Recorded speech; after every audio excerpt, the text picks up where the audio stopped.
going to be a very raw video, but that is its intention. And I'm going to do my best to convey my thoughts, my emotions,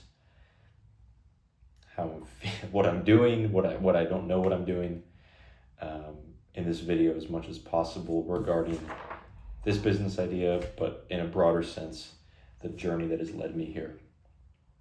So what prompted, actually, I'll text you back right after this, Guy, my friend Guy Tilley, who I haven't spoken to in a good bit. He just messaged me basically saying, like, you're a real entrepreneur for for iterating, for trying new things constantly.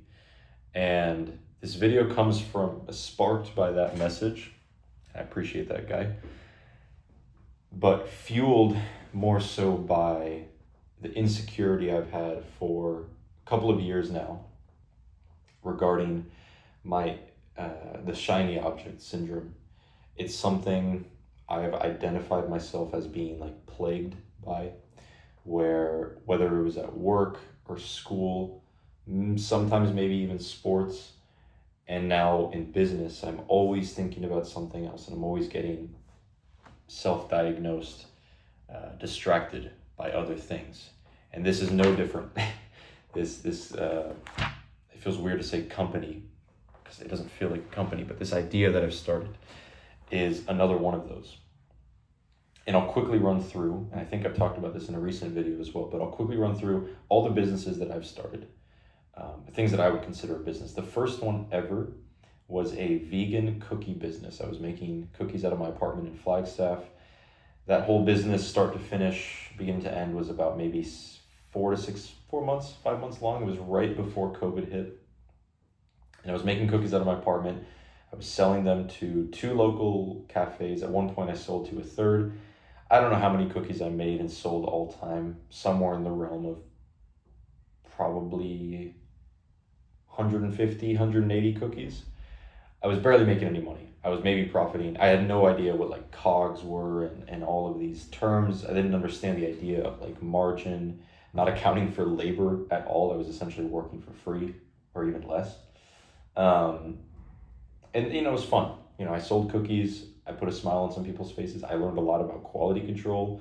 This is a story for another time, but one time I was out of vegetable shortening, which is so bad for you anyway. I didn't know that at the time. I used olive oil, somehow thinking it would be fine. It was not fine. Horrible cookies. And I learned a lot.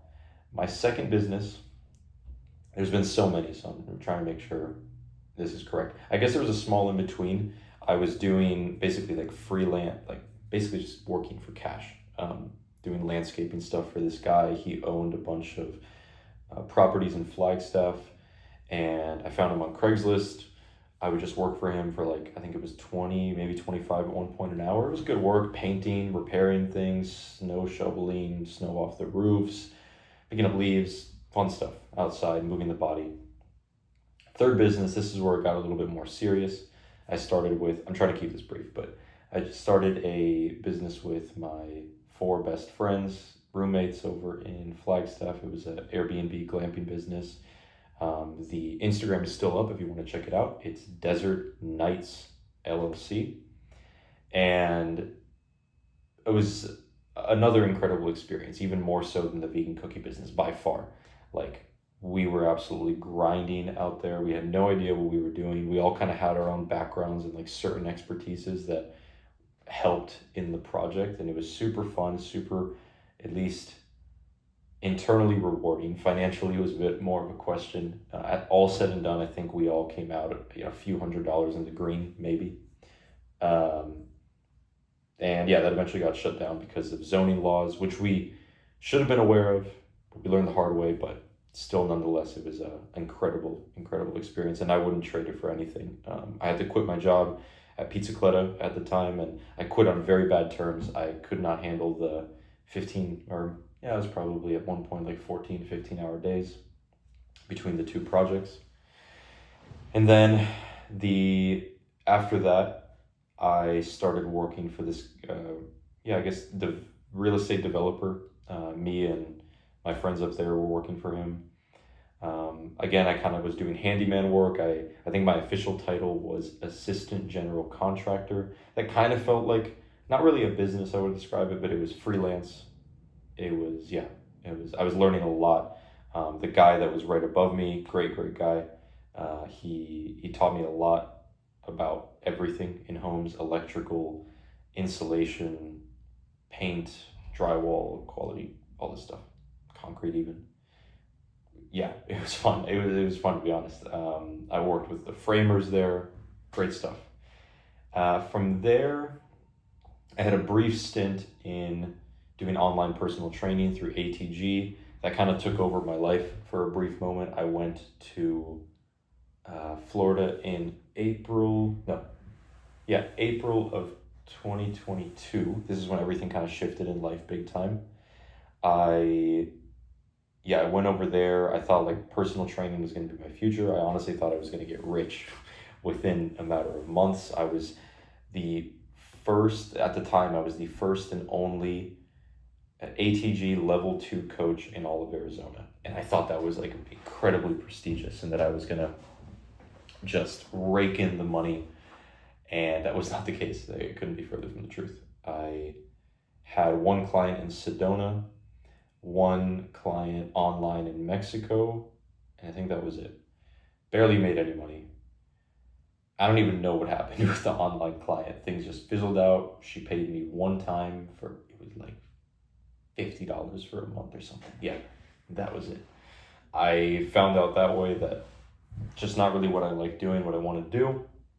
Then, big next evolution.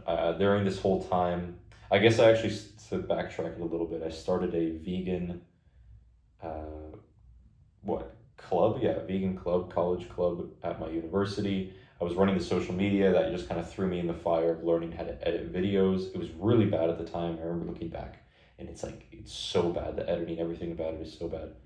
And that kind of gave me a stepping stone to then, while I was trying to do online personal training, I did a challenge at one point of 100 videos in 100 days. And these were great videos. Like I went all in on these. They were, I was doing like clone shots where it's like two versions of me.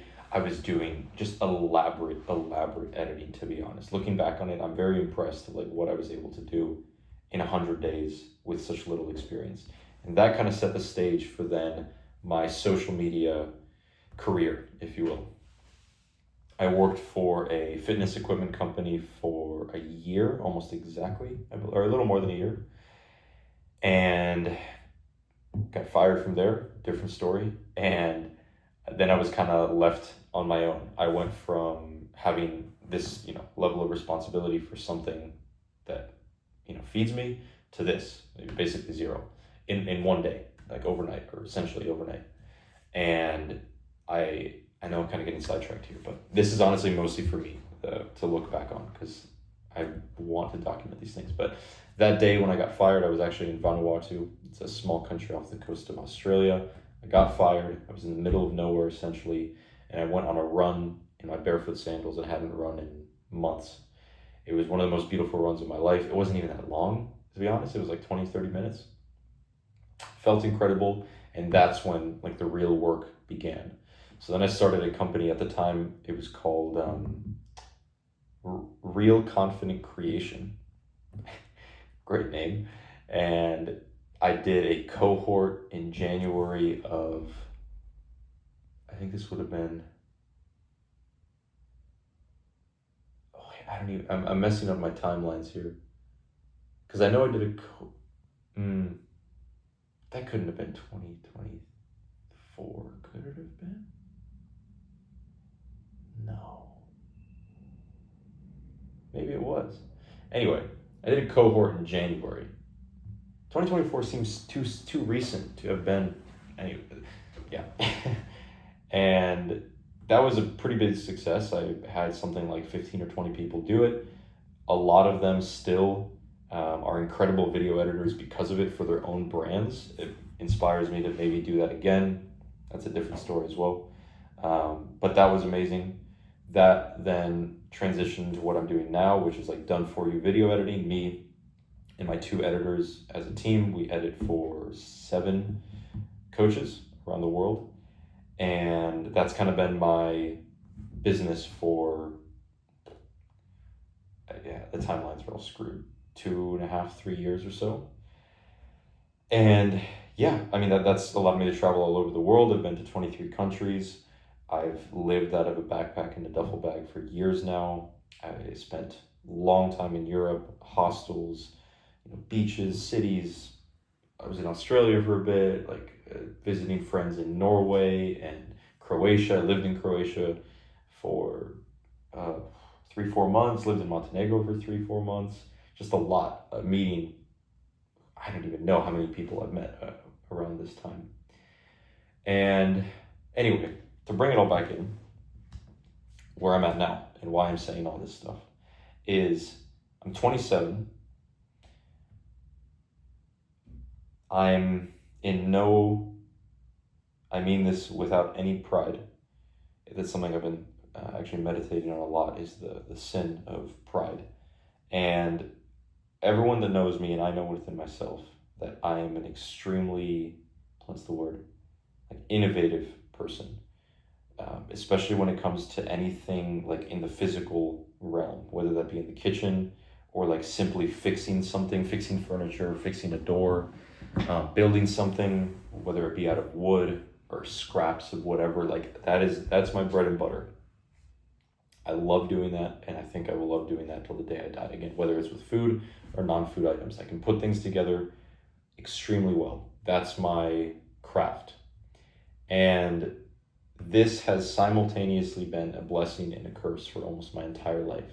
And I know I kind of cringe when I hear other people say something like that, where like they have this beautiful talent and then they say it's a blessing and a curse, and then I think like, all right, screw you. You're so good at painting, or you're so good at, I don't know, singing. Like, how can it be a blessing and a curse? But truly it is, because you're blessed, or I'm blessed with the gift of not infinite ideas, of course, but with a never-ending stream of ideas, whether that's with a solution idea, building something. I've been at quite a few farms around the world, farm type operations, whether it's a food idea, a product solution, like I said, in so many different areas. I'm just always thinking, and I can't sleep. The sleep part isn't really necessarily the biggest con of this whole thing, but it's the difficulty in focusing on one thing and going really, really hard at it. And I've been told by many people, some friends, mentors, even kind of strangers or family, like, oh, this is doing really well. Like, why don't you just go harder? Why don't you just do it more and more and more? And maybe they're right.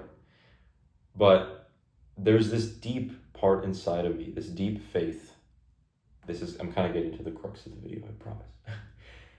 There's this deep sense of faith that everything that others have deemed a distraction when viewing my life from a third person point of view, an outside point of view, and even I myself view the things I view in myself as distractions. I have this faith that they're much more than that. I can't prove it yet, and I don't even know what proving it would necessarily look like. But I have this feeling that this is the path that I must take, and anything that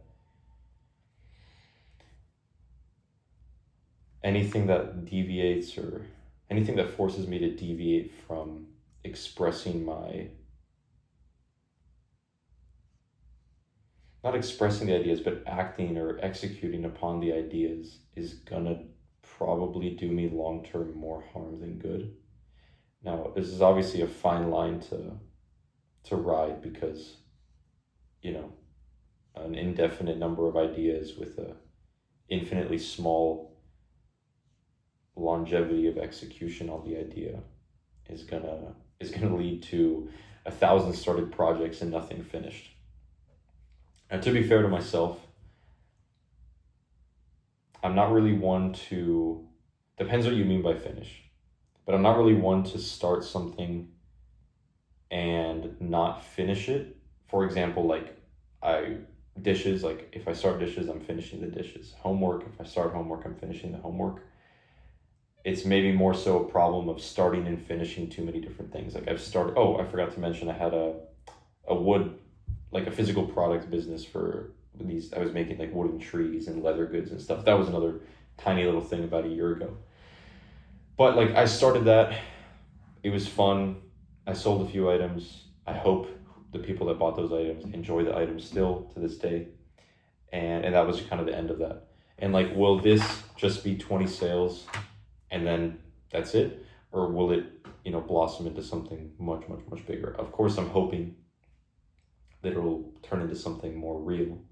But I just know that the pursuit of it is, I can't have it any other way. Like that's just who I am. Like whether it was me telling myself this or somebody else telling me to not do this, like it would do me more harm than good, short and long term. I truly believe. And I'm in a pretty unique situation living right now. I'm living at my brother's apartment in Phoenix. This is the room I'm in is just in the lobby. I have access. It's actually pretty amazing. I have access to a pool table to clear my mind from time to time. I have access to a color printer, which was allow me to print this and to print all of my packaging labels. I bought all these bubble mailers from Amazon. I bought all of my ingredients from Amazon. I bought my food safe bags from Amazon. I bought all these things from Amazon, and Amazon is another discussion. And like I just have this deep raw feeling inside me and I have with almost everything else, that it's like I must pursue this. And I really think that if I didn't pursue the vegan cookie business, that would have had a negative cascade effect in a less likelihood of pursuing maybe the glamping business, less likely pursuing online personal training, reels, the video editing, the physical products, the wooden items, the leather goods, learning how to stitch leather, learning how to work, with wood better. This product, like every single one of these, it would have had a negative cascade domino effect of each one being less likely to have been started. And I think all of that, once said and done, I think would lead to a lot more misery than whatever the opposite of misery is, joy. And I say this while simultaneously feeling the uncertainty of a lot of things. Like Real Reels is relatively successful right now. I enjoy doing it to a certain degree, but then again, like this stuff just pulls my soul in. There's a video titled, actually I couldn't tell you what it was titled, but it's by Father Moses. He's this Eastern Orthodox priest. I think he lives in Texas. And I think the video might be titled like "You Will Marry the Wrong Person" or something like that. And he talks about like the male-female dynamics, and he breaks down like male character traits into 3 categories. At the top of the pyramid, and this isn't hierarchical in terms of like better and worse, it's more of just like how many people of this type exist. At the top of the pyramid, you have commanders. In the middle, you have visionaries. And then at the bottom, you have steadies or Mr. Steady. So I think it's commander, Mr. Visionary, Mr. Steady. And he also talks about the female side of that. I forget the hierarchy there. But I'm 100% sure that I'm in the Mr. Visionary category, because everything he described was like Mr. Visionary is either going to be flat broke or like super wealthy. This is all financially, of course. Spiritually is a different question. And there's definitely a certain element of instability with many Mr. Visionaries, right? And that part, I know that feeling very, very well, especially having been traveling around the world for almost 4 years now. It's like every day there's a underlying feeling of uncertainty.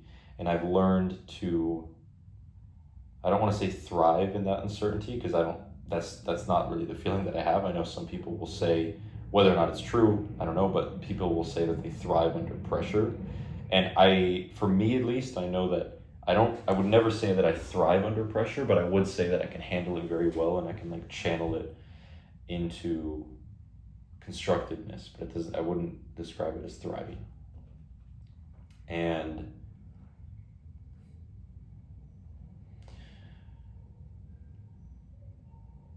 I kind of lost my train of thought. Yeah, I really lost my train of thought. This is 20 minutes in. But this is where I'm at. Yeah, just forget that idea. I have no idea where it was going. But, oh, right. I have this underlying sense of, instability amongst, all things considered, a pretty decent amount of instability. Or, sorry, all things considered, I would consider myself in a pretty stable position financially, not yet geographically. And I know that I have this conflict, seems like too strong of a word, but or maybe contradiction between like the life that I live now of geographical uncertainty and the life that I envision myself living as I get older and potentially start a family and settle things down. Like there needs to be a significantly higher level of financial and geographical stability, at least in my view of how things would ideally go in the future, in order for that vision to become reality. And that's kind of the dilemma that I'm in and that I still feel to this day. And that's the like I said maybe 10 minutes ago, like the insecurity of, is this the right thing? Or the insecurity is the feeling that all these ideas is the wrong thing to pursue. And then the counter to that insecurity is the deep faith that although the world, and rightfully so, but although the world tells me that this is a distraction, that this is, you need to focus, blah, blah, blah. Although the world tells me that, and again, rightly so, there's that underlying faith of like, maybe, but I'm going to do this anyway because I have to. So that's the feeling that I'm at. I like making these videos, even though there's probably a good 1 or 2 collective minutes of just silence, but it saves me time from having to edit and just let these videos go out. They only get like 20 or so views. That's all that matters, or it doesn't even matter. But yeah, this is where I'm at. As of the recording of this video, I've made 7 sales in just about exactly, it's actually less than 24 hours, probably 21 hours. 7 sales in 21 hours. I have, everything's ready to go. So tomorrow I will actually ship them out. I have my mailers. I have the product that I've made. I've got this, which was really unnecessary, but I'll cut it out and tape it to the mailer. I've got my labels that I bought online. ChatGPT has been a huge help with everything. I mean, even with this, like my color schemes are locked in. We got the blue, which is like my primary color, the cream, beige, whatever is kind of I'm not a color scheme guy, at least too deep. But that's where I'm at. I'm excited. A little bit nervous, but mostly excited. Like when those first sales came in last night, I was just staring at the computer like, oh my gosh. And I was buying using pirateship.com, I was buying all the, what are these called, labels. I'm just like, buy, like inputting the information, buy. I'm printing them all and folding them. They're all upstairs, like ready to tape. I just actually need some packing tape. I have 9 units made, so 7 have been sold. So I've got 2 more before I will make the next batch, which I have everything to make. I don't know. I'm part of me is excited for the feedback. Other parts are like, what if people don't like it? I have to be a little bit more explicit with the instructions of like really mixing thoroughly. I did a test batch and I made the mistake of under mixing. I wanted to see like, maybe I can get away with only mixing for 15 seconds, but I think it's a little bit better to mix for probably 30 to 60 seconds, really thoroughly. And it came out nice. So yeah, Yeah, yeah, yeah. Yeah. It's I'm just gonna keep rambling actually. Yeah, like all this like leads to also having a bit of a hard time when people ask me what I do. Part of my Yeah, I've definitely been prideful in the past of like, oh, I travel the world and I live out of a backpack. But then it's like, I mean, some people admire that. Not that it matters, but some people are like, oh, that's very cool. I wish I could do that. And then it's like, as someone who's lived it for almost 4 years, you're like, well, it has its moments, but a home base is really where it's at. You know, in an ideal situation, I would love a home base. Plus, you know, the financial freedom and work flexibility to still do a significant amount of travel, but have that home base where you can leave your car, leave your bike, whatever it might be. So, anyway, totally different topic, but yeah, this is where we're at. And we'll see next time I watch this video where the brand is at. If you don't follow, actually, at Era Food Co. on Instagram. Era, ERA, Food Co. No underscores, none of that stuff. So thank you for watching if you made it to the end.